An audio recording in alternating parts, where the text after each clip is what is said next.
first thing that we're going to do is remove the following 4 screws.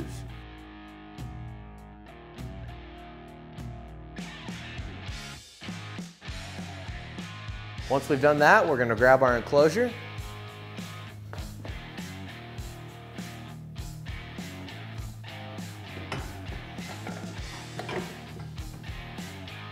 Slide it into place, grab the provided hardware, and go ahead and thread them into each of the holes.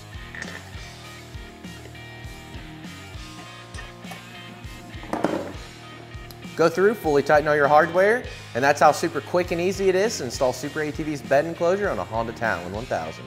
For more information on this bed enclosure or any of SuperATV's great products, feel free to give us a call at 855-743-3427 or check us out online at superatv.com. Thanks for watching, and we'll catch you next time.